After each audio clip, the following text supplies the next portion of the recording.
আসসালামু আলাইকুম প্রিয় দর্শক, আমি ব্যারিস্টার আনোয়ার হোসেন আমন্ত্রণ জানাচ্ছি বাংলা ভিশনের আইন বিষয়ক নিয়মিত অনুষ্ঠান ব্যারিস্টার্স ইনে। এই অনুষ্ঠানে আমরা মূলত আইন এবং আদালত বিষয়ে কথা বলে থাকি। আজকে আমাদের অনুষ্ঠানে আমন্ত্রিত হয়ে আসছেন বাংলাদেশ সুপ্রিম কোর্টের হাইকোর্ট ডিভিশনের সাবেক বিচারক justice Faisal Mahmud Faizi. Sir, justice Faizi, thank you for coming in and welcome to the programme. I am honoured. আপনার সাথে আমরা একজন ছাত্রকে আমন্ত্রণ জানিয়েছি, যাকে আমরা স্টুডেন্ট ব্যারিস্টার বলি, হবু ব্যারিস্টার, কয়েকদিনের মধ্যে কিছু 2-1 বছরের মধ্যে ব্যারিস্টার হয়ে যাবে ইনশাআল্লাহ। তার সাথে আপনার সাথে তাকে পরিচয় করে দিচ্ছে। তার নাম হচ্ছে এহসান চৌধুরী। এহসান, তোমাকেও ধন্যবাদ এবং স্বাগত আমাদের অনুষ্ঠানে। Thank you sir. স্যার, আপনাকে দিয়ে শুরু করি। একটু লিটল বিট পার্সোনাল বিষয় আর কি। আপনি 10, 12, 11, 12 আপনি সুইডেন ছিলেন পড়াশোনার জন্য? জি, সিনিয়র হাই স্কুল পার্টটা কি, যেটা আমাদের এখানে কলেজ বলে। আচ্ছা। তো আমার আব্বা অ্যাম্বাসেডর ছিলেন স্টকহোমে, বাংলাদেশের। রাইট। 80, 81, 82 উনি আসলে পুরো স্ক্যান্ডিনেভিয়ার দায়িত্ব ছিলেন concurrently, Sweden, Denmark, Norway, Iceland, Finland. Right. তখন আমরা ওখানে সুইডেনে তেমনি সুইডিশ ল্যাঙ্গুয়েজের ইনস্ট্রাকশন হয়। আমরা কি সুইডিশ ল্যাঙ্গুয়েজ কিছু শিখেছিলেন? কিছু শিখেছিলাম, কিন্তু আমাদের ইনস্ট্রাকশন ছিল ইংলিশে। তখন এখন আইএসডি সহ কয়েকটা স্কুলে যে একটা ইন্টারন্যাশনাল কোর্স করায়, ইন্টারন্যাশনাল বাকালোরিয়েট কোর্সেস। রাইট। তো ওটা আমরা ওই আমাদেরকে দিয়ে স্টকহোমে প্রথম শুরু করা হয় টেস্ট বেসিসে আর কি। রাইট। জি। আমরা এই অনুষ্ঠানের একটা নিয়ম হচ্ছে যে আমরা আমাদের প্রয়াত ব্যারিস্টার যারা ছিলেন, জি, জগতের দিকপাল, তাদেরকে একটু স্মরণ করি আর কি। তো আমি আজকে একজনকে স্মরণ করব। আপনি যদি তার নামের পাশে একটু বিশেষণ যোগ করেন আমি খুব কৃতজ্ঞ হব। আমি স্মরণ করতে চাচ্ছি ব্যারিস্টার মইনুল হোসেনকে। পারিবারিক কারণে, আমার বাবার কারণে এবং আমার নিজের কারণে অনেক ওনার সাথে ব্যক্তিগত আইনি অভিজ্ঞতা, রাষ্ট্রীয় অভিজ্ঞতাও আছে। তো ওনার যদি বিশেষণ যোগ করতে হয় তাহলে করতে হবে the liberal democrat. What does it mean? Mean হচ্ছে ডেমোক্রেসিকে ইমপ্লিমেন্ট করতে অনেক রকম অ্যাডজাস্টমেন্ট করতে হয়। সে লিবারেল ফ্লেক্সিবল মাইন্ড ওনার ছিল এবং যে কোনো মূল্যে ডেমোক্রেসিকে রক্ষা করার জন্য লিবারেল দৃষ্টিকোণে উনি সব কিছু দেখতেন এবং সব পক্ষকে ইনক্লুসিভলি আগানোতে উনি বিশ্বাস করতেন। He was a young barrister in the parliament, আমাদের স্বাধীন হওয়া প্রথম পার্লামেন্ট এবং কনস্টিটিউয়েন্ট অ্যাসেম্বলির উনি একজন মেম্বার ছিলেন। পারিবারিকভাবে খুব ক্লোজ ছিলেন মানিক মিয়া এবং শেখ মুজিবুর রহমান সাহেব। রাইট। কিন্তু এবং ওই মানে কাকা বলেই ডাকতেন, চাচা বলেই ডাকতেন, ঘরে আসা যাওয়া ছিল।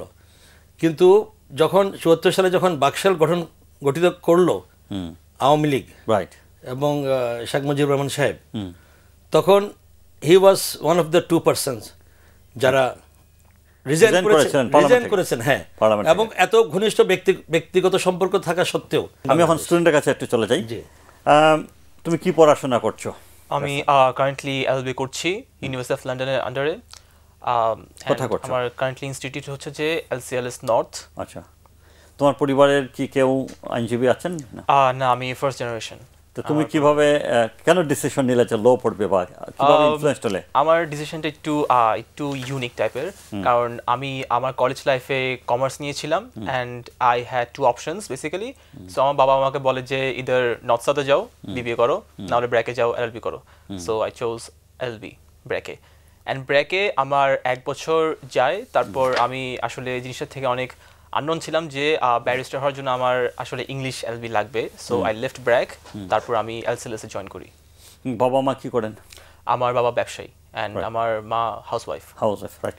তোমার বাবা মাকে আমাদের অনুষ্ঠানের পক্ষ থেকে সালাম ও শ্রদ্ধা থাকলো। তুমি যখন কোয়ালিফাইড ব্যারিস্টার হবে, আমরা যদি অনুষ্ঠানের পক্ষ থেকে তোমাকে 2জন ক্লায়েন্টকে রেফার করি যারা অসহায়, অর্থাৎ ফি দিয়ে আইনের আশ্রয় নেওয়ার সুযোগ কম, সেরকম 2জনকে তুমি হেল্প করবে কিনা? অবশ্যই।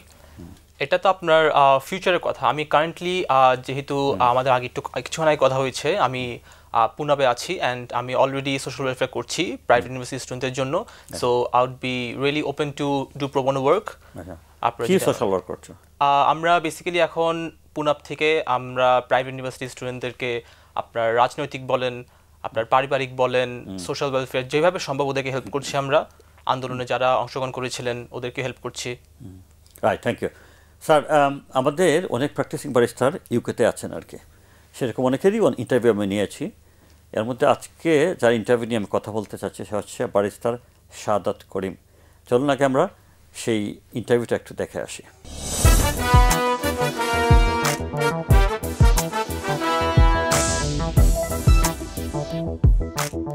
আপনি তো কোয়ালিফাইড প্র্যাকটিসিং ব্যারিস্টার, কত বছর ধরে এখানে প্র্যাকটিস করছেন? আমার এখন 15 বছর হয়ে গেছে। 15 years, right.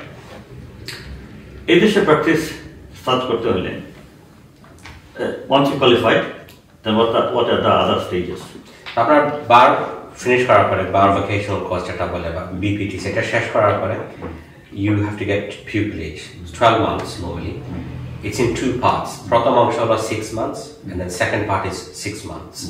In the first 6 months you will be training, learning, shadowing, and second 6 months you can take your own cases. আপনার সুপারভাইজারের আন্ডারে আপনি কেসগুলি নিতে পারেন, কোর্টে উঠতে পারেন, এসব করতে পারেন। এই দেশে চার্জ অ্যাপয়েন্টমেন্ট কিভাবে হয়? The judge appointment is very rigorous process. Could be or extensively বিভিন্ন stages থাকে. So one is that application করার পরে ওরা interview করবে, role play করবে, assessment হয় on বুঝতে পারছেন। So after all of that, if they feel that you are suitable, then they will appoint you. And then you have to disconnect yourself from all other activities, is it? Once you're a full-time judge, yes, normally any directorships with any company and things like that, you have to resign and let go of any connections like that. And it's really to preserve and maintain neutrality with it. Even political as well, these things. So you said application করতে হয় charge পাওয়ার জন্য। এটা কি all the year চলতে থাকে নাকি এটা কোনো স্পেসিফিক অ্যাডভার্টাইজমেন্ট হয়? At a specific advertisement, depending on which type of judge is needed. So from time to time, ওরা advertise করবে, একটা process থাকে, online process থাকে, so এটার মাধ্যমে you have to apply. Okay. So how do they maintain their neutrality in this country, judges? Well, actually, I'm not a judge, so I can't speak really on behalf of judges. But generally, in this country, you will see that the rule of law is properly applied. Judicial independence, integrity is maintained at the highest levels, and judges generally apply the law without any fear or without any favor. আমাদের দেশেও তো জাজ আছেন, একজন তো আছেন অবশ্যই। এখন ধরুন আপনিও বাংলাদেশি, আপনি যে কোর্টে গেলেন সেই দেশে বাংলাদেশি জাজ, do you think you'll get some sort of favor or advantage? Definitely not. আপনি ওকে চিনতে পারেন even personally, but in court he's a judge and he will apply the law as it stands, and your job as a barrister is to do the best for your client and also to ensure that you don't mislead the court or the tribunal, but you will not get any favor because you know someone. আমরা ইন্টারভিউটা দেখে আসলাম। Sir শাহাদাত করিমের ইন্টারভিউয়ের সব বিষয় নিয়ে তো আমরা কথা বলতে পারবো না, তার দু একটা পয়েন্ট আমি পিক করি। সেটা হচ্ছে সে কথা বলেছে জাজদের অ্যাপয়েন্টমেন্ট নিয়ে এবং মেনলি হাউ টু দ্য জাজেস মেনটেন দেয়ার নিউট্রালিটি, এবং বলেছে যে জাজেস in the UK cannot become a director of a company. আমাদের দেশে কী অবস্থা, আপনি যদি একটু ব্যাখ্যা, যেহেতু আপনি নিজেই জাজ ছিলেন। যদি আমাদের দেশেও একই ব্যবস্থা। প্রথমত একজন অ্যাডভোকেট হলেই সে আর অন্য কোনো পেশার সাথে সে সম্পৃক্ত থাকতে পারবে না। সেটাকে ইন রিয়েলিটি না, সেটা হচ্ছে যে না, লিগ্যাল প্র্যাকটিশনার্স অ্যাক্টে আচ্ছা অনুযায়ী সে পারবে না। কেউ করছে কিনা সেটা অন্য জিনিস। অনেকগুলো এরকম ধরা পড়েছে, এগুলো বিচার হয়েছে, শাস্তি হয়েছে, সনদ বাতিল, তাদেরকে বলা হয়েছে আপনি একটা অপশানে চলে আসেন, এতটুকু আপনাকে সুযোগ দিয়ে আপনি একটা অপশানে চলে আসেন। তো এখন অনেক দেখা যায় যে অনেক অ্যাডভোকেটশিপ নেওয়ার পরে যারা সার্ভিস করছে বা বিজনেস আছে বা বিজনেস এক্সিকিউটিভ হিসেবে থাকতেছে, নট জাস্ট শেয়ার হোল্ডিং, তারা ওই সনদটা জমা রেখে সারেন্ডার করে এটা করতে থাকে। আবার যখন অনেক সময় আবার দেখে তারা আবার প্র্যাকটিস শুরু করেছে, তখন ওটা রিভাইভ করে এটা আছে। আর জাজদের ক্ষেত্রে যেটা অনেক বেশি করা করে, এটা বলার অপেক্ষাই রাখে না। যেখানে অ্যাডভোকেটদের সেখানে এখানে ব্যাপার সেরকম একটা কোম্পানির ডাইরেক্টর হওয়া তো জাজ সাহেবদের পক্ষে সম্ভবই না, কোনোভাবেই সম্ভব। বাট ইউকেতে পলিটিক্যালি যেহেতু অ্যাপয়েন্টেড হয় না, সে বলেছে পলিটিক্যালি যেহেতু অ্যাপয়েন্টেড হয় না, they can maintain their neutrality, but in our country how to the জাজেস মেনটেন দেয়ার নিউট্রালিটি? ইউকেতেও পলিটিক্যালি অ্যাপয়েন্টমেন্ট হয়। আচ্ছা, পলিটিক্যাল একটা ব্যাপার থাকেই, কিন্তু প্রক্রিয়াটা অনেক স্বচ্ছ। রাইট। যেখানে পলিটিক্সের লেশমাত্র প্রভাব থাকে না Yes. ইন এক্সিকিউশন গিয়ে প্রসেসটা এতই স্বচ্ছ। But a bit hard here in this country to maintain the neutrality. Neutrality আমাদের দেশে এখানে তো যেটা হচ্ছে যে যখন প্রাইম মিনিস্টার প্রেসিডেন্টকে জাজ করার প্রক্রিয়া পাঠান জি তখন সবসময় কম বেশি দেখা গিয়েছে যে ওনারা যাদের উপর আস্থা রাখেন সাধারণত সবার ক্ষেত্রে না, সব ক্ষেত্রে না, এরকম বেশ কিছু সংখ্যক নিয়োগের জন্য প্রধানমন্ত্রী থেকে প্রেসিডেন্টের কাছে প্রস্তাব যায় যেগুলো প্রেসিডেন্ট করে। আর আপনি যেটা বলছেন নিউট্রালিটি মেনটেন করার কথাটা, আমার একটা খুব দারুণ অভিজ্ঞতা আছে। আচ্ছা প্লিজ শেয়ার ইট। সেটা হচ্ছে আমাদের লোয়ার জুডিশিয়ারিতে অনেকদিন ধরে নিউট্রালিটি থাকা না থাকার প্রশ্ন আসছে, ব্যক্তিগত অভিলাষের জায়গা থেকেও আবার রাজনৈতিক দিক থেকেও অনেকটা বিষয়। কিন্তু একটা পর্যায়ে আমি যখন ছাত্র তখন থেকে আমি দেখছি, তার উপরে প্রফেসর আসলাম, হঠাৎ করে দেখলাম যে জজ সাহেবরা কোথাও বিয়েতে যায় না, আচ্ছা হ্যাঁ, কারো কোনো অনুষ্ঠানে যাবে না, আত্মীয়স্বজন দাওয়াতে যাবে না, এই প্রোগ্রামে যাবে না, একটা ভাব। এটা হচ্ছে এখানে যারা সৎ বিচারক, আমি লোয়ার জুডিশিয়ারির কথা বলছি সম্মানের সাথে, জি, তারাও যাদের নামে কানাঘুষ আছে তারাও, এবং এটা হাইকোর্টও আমি হাইকোর্টের পর্যায়ে পরে আসতেছি আমি। তো আমার অ্যাসেসমেন্ট ছিল, যেহেতু আমি তো 5th জেনারেশন লয়ার, আমার জাজও লয়ারও, আবার আমার 3 জেনারেশন আগেও মুন্সিফ আছে ওই সময়, চৌকি এসিস্ট্যান্ট জাজ এখন আর কি, এসিস্ট্যান্ট জাজ যারা শুধু মুন্সিফ, তখন তো অনেক বড় ব্যাপার ছিল, মুন্সিফ হতে পারে পুরার চৌকি, 3টা থানা একটা ছিল। যাই হোক, তো জজ সাহেবরা যখন একটু কানাঘুষা হয়, যারা ভালো জাজ ওরাও ঘাবড়ায় যায়, মনে হয় আমি যদি অনুষ্ঠানে যাই, কিছু যাই, মনে হয় আমার নামে বদনাম উঠবে। এই জন্য একটা দুঃখজনক কালচার হলো যে মানে জজ সাহেবরা যাবে না কেন, জজ সাহেবরা সবখানে যাবে। ওনারা যখন কোর্টে এমন কন্ডাক্ট করতে পারবে যে মানুষ বুঝবে যে এনারা কখনো কোনো ব্যক্তিগত পছন্দ বা কোনো কিছুর ইনফ্লুয়েন্স নিয়ে তারা কথা বলছে না। হ্যাঁ, জজ সাহেবরা প্রোগ্রামে যে কোনো অনুষ্ঠানে যাবে, কিন্তু certain limit of constraint, they will be there, they will engage themselves with reservation. No, not with reservation. They will engage themselves in the social events, but not indulge. Right, okay. Shall engage but not indulge. এটাই। কিন্তু পরে এমন ব্যাপার হয়ে গেছে, না যাবো না, এটা করবো না, সেটা, এটা একটা মানে লোক দেখানোর ব্যাপার হয়ে গেল, জজটা যায় না। ঢাকা ক্লাবের থেকে তো মানে ওই সময়টা এত অ্যাডভান্স সোশ্যাল অ্যাটমসফিয়ার তো ছিল না ইন অল আসপেক্টস। ঢাকা বারেরও প্রেসিডেন্ট ছিলেন বিচারপতিরা।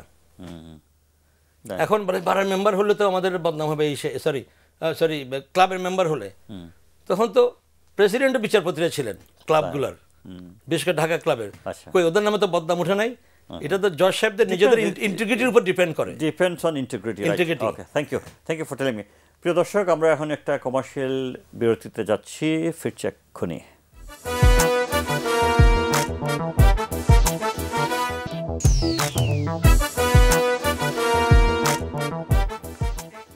দর্শক, ফিরে আসছি কমার্শিয়াল ব্রেক থেকে। আমরা এখন যাচ্ছি আমাদের স্টুডেন্টের কাছে। তোমার প্রশ্ন আছে স্যারের কাছে? জি অবশ্যই। স্যার, আপনার এক্সপেরিয়েন্সের মধ্যে আপনার জন্য সবচেয়ে চ্যালেঞ্জিং কেস কোনটা ছিল, এন্ড আপনি ওই কেসটা কিভাবে ওভারকাম করেছেন? চ্যালেঞ্জিং কেস একাধিক ছিল, তবে একটা কেস আসলো একটা ডিডের কোশ্চেন নিয়ে। মা অন্য লোককে বেঁচে ফেলেছে, ছেলে বলছে না, আর ছেলেকে আবার গিফট করেছে তার বসত বাড়ি। এখন ছেলে বলছে যে আমাকে আবার গিফট করার পরে ওটাতে বিক্রি করতে পারে না, ওরা বলছে যে আমাদেরকে আগে বিক্রি করছে। এখন দলিলে দেখা যাচ্ছে যে ওদেরটা আগে, বাইরের যে লোকটাকে মা বিক্রি করে দিয়েছিল তাদেরটা আগে। এরকম 2 দিন শুনানি হওয়ার পরে তো একটা পর্যায়ে ওরা বলছে না, এটা বাইরের লোকের দলিলটা হচ্ছে এটা ফ্রডুলেন্ট, এটা আসলে পরে করেছে, আগে ডেট দিয়ে করেছে।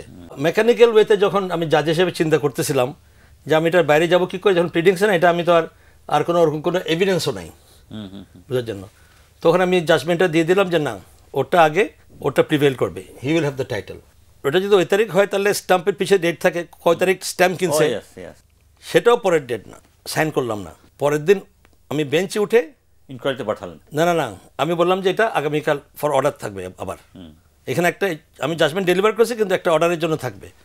পরের দিন অর্ডারে রেখে আমি করলাম কি, এটা একটা রিকল করলাম আমার জাজমেন্টটা, এটা ডিসির কাছে ইনকোয়ারিতে যাবে, ডিসি রিপোর্ট দেবে চেক করে যে বালাম খাতায় এগুলো ওই তারিখ এন্ট্রি আছে কিনা। ইন্টারেস্টিং এনাফ বালাম খাতায় আসলো যে ওই তারিখে এগুলো কোনো এন্ট্রি নাই, তাহলে প্রমাণ হলো ওগুলো ফ্রডুলেন্ট। তো পরে তো স্বাভাবিক কনসিকুয়েন্স তো হয়েছে যে ওরে পাইছে। তো এটা হচ্ছে আমার একটা জিনিস যে আমাদেরকে বিচারকদেরকে সবসময় মেকানিক্যাল প্রসেস থেকে বের হয়েও যদি আমাদের মনে কিছু আসে, সেটাকে নিয়ে একটু চিন্তা করে চেষ্টা করে দেখা যে এর ভিতর কিছু আছে কিনা, আমি আরও ন্যায় বিচার করার মতো কিছু আছে কিনা। Okay sir, thank you. আমরা আসলে এই অনুষ্ঠানে এখন থেকে আমাদের ভিউয়ার্সদের কাছ থেকে প্রশ্ন গ্রহণ করে থাকি ইমেইলের মাধ্যমে। ইমেইল অ্যাড্রেস হচ্ছে barristers.in25@gmail.com। আমরা কিছু প্রশ্ন পেয়েছি, সবারই প্রশ্নের উত্তর দিয়ে আমরা থাকি পর্যায়ক্রমে আর কি, বাই টার্নস। একসাথে তো সবার প্রশ্ন উত্তর দেওয়া সম্ভব না, আমরা 2টা প্রশ্নের উত্তর দিয়ে থাকি এক এক অনুষ্ঠানে। আজকে আমরা 2টা প্রশ্ন পেয়েছি। আমি আমার স্টুডেন্টকে অনুরোধ করবো, তুমি যদি স্যারকে জিজ্ঞেস করো প্রশ্নগুলো, আপনি উত্তর দেন। জি, রবিউল ইসলাম, মিরপুর, ঢাকা থেকে।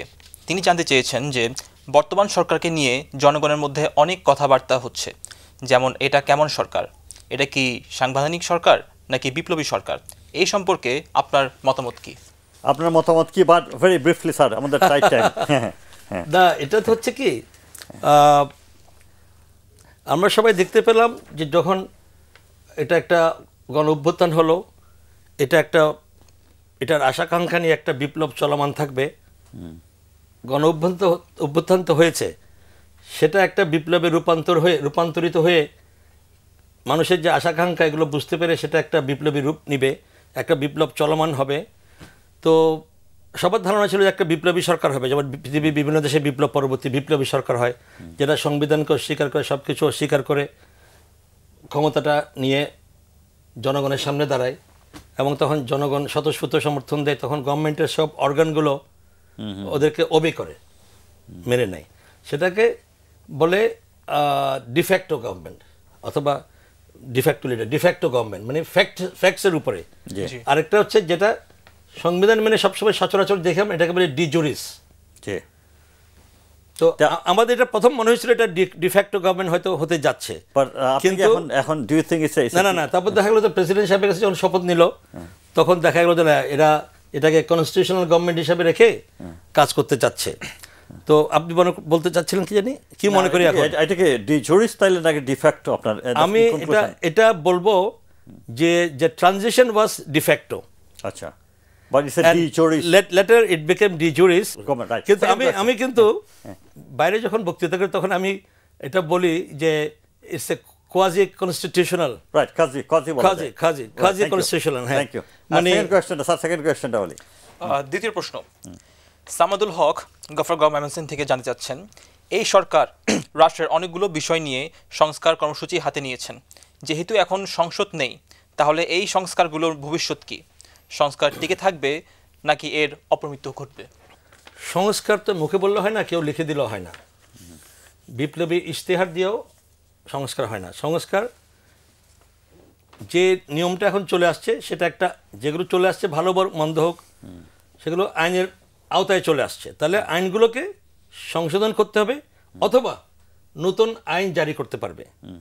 এখন যেহেতু এটা রাষ্ট্রপতি আছে, রাষ্ট্রপতিকে দিয়ে প্রজ্ঞাপন জারি করে, এটা কি বলে, অর্ডিন্যান্স জারি করে এটা অনেকগুলো আইনের সংশোধনী করতে হবে অর্ডিন্যান্স নামে। 1 নম্বর অর্ডিন্যান্স অফ 2025, 4 নম্বর অর্ডিন্যান্স, 7 নম্বর অর্ডিন্যান্স অফ 2025। এটা করে কিছু নতুন অর্ডিন্যান্স, আইনকে অর্ডিন্যান্স নাম দিয়েও আনতে পারে, আবার সংশোধনও করতে পারে, কিন্তু এগুলোর মেয়াদ তো 90 দিন, যেহেতু ছাত্ররাও চাচ্ছে, মানুষও চাচ্ছে, অনেক রাজনৈতিক দলও চাচ্ছে যে সংস্কার করব, হ্যাঁ, তাহলে আমরা একটা পয়েন্ট এখন আসতে পারি যে সবাই মিলে ঐক্যমত্যে আসতে পারে, এবং সেটাকে আমার নতুন একটা টার্ম দিতে চাই, সেটা হচ্ছে political contract. Right, stakeholder যারা আছে পলিটিক্সে, সবাই মিলে যদি একটা চুক্তিতে আসে তখনই এটা সম্ভব যে যারাই আসবে, যেই এগুলো আমরা যেগুলো সংস্কার প্রস্তাব হয়ে এসেছে এবং সবাই যেগুলো ব্যাপারে ঐক্যমত্য হয়েছে, যারাই ক্ষমতায় আসুক না কেন, যারাই সরকার করবে তারা ওগুলো কন্টিনিউ করবে। আচ্ছা, যেহেতু 3 মাসের ভিতরে ইলেকশন নাও হতে পারে, রাইট, ওটা নাল হয়ে যেতে পারে ওগুলো, হ্যাঁ, তখন এগুলো কন্টিনিউ করবে। আর যদি ওগুলো পাস করার 3 মাসের ভিতরে গভর্নমেন্ট আসে, সেগুলো রেটিফাই করবে, রাইট, এগুলোকে অ্যাকসেপ্ট করে নেবে। Thank you. প্রিয় দর্শক, এই ছিল আমাদের আজকের আয়োজন। আগামী সপ্তাহে নতুন কোনো অতিথিকে নিয়ে আপনাদের সামনে হাজির হব। সে পর্যন্ত ভালো থাকবেন। আল্লাহ হাফেজ।